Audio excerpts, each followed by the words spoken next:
విజయసాయిరెడ్డికి కోపం వచ్చింది. అంతే, జర్నలిస్టులపై మండిపడ్డారు. తన గురించి ఇష్టం వచ్చినట్లు రాశారంటూ ఫైర్ అయ్యారు.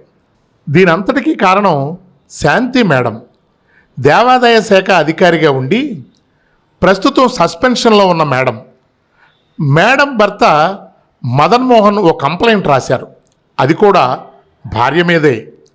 ఫ్యామిలీ మ్యాటర్స్ అన్నీ దాంట్లో పెట్టారు. అందులో ఉన్న మ్యాటర్కి మరి డిపార్ట్మెంట్ వాళ్ళు ఏం చేయాలో ఎవ్వరికీ అర్థం కాలేదు. కేవలం విషయం బయటపెట్టి ఇబ్బంది పెట్టడానికే చేసినట్లుంది. అయితే ఇలాంటి మ్యాటర్స్ మనోళ్లకు ఇంట్రెస్ట్ కాబట్టి అది తెగ వైరల్ అయిపోయింది. విజయసాయిరెడ్డికి ఈ శాంతికి ఏదో ఉన్నట్లు ప్రచారం నడుస్తోంది. కానీ దీని వెనుక అసలు విషయం మరుగున పడిపోతోంది. అదే దేవాదాయ భూముల వ్యవహారం. విజయసాయిరెడ్డి శాంతి ఏం చేశారో, మదన్మోహన్కి ఏం అన్యాయం చేశారో, శాంతి హక్కులేంటి, ఇవన్నీ కాదు.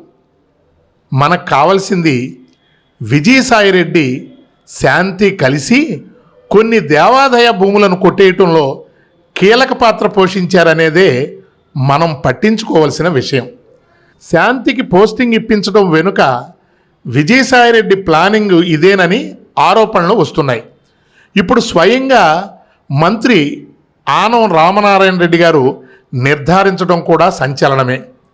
ఇప్పటికే సస్పెండ్ చేశామని, ఇంకా విచారణ జరుగుతుందని కూడా ఆనం వారు ప్రకటించారు. శాంతి గారు కృష్ణా జిల్లా అధికారిగా ఉన్నప్పుడు కూడా ఆరోపణలు గట్టిగానే వచ్చాయి. వాటి మీదే ఆమెను సస్పెండ్ చేశారు.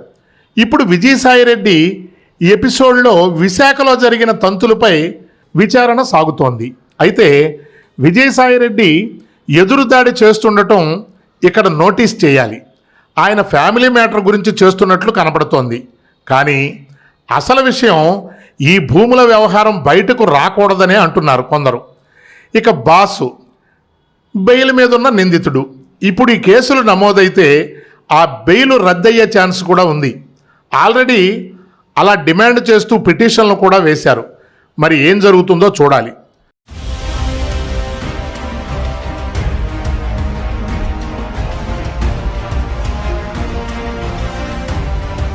ఈ వీడియో గనక మీకు నచ్చినట్టయితే లైక్ చేయండి, షేర్ చేయండి, సబ్స్క్రైబ్ చేసుకోండి.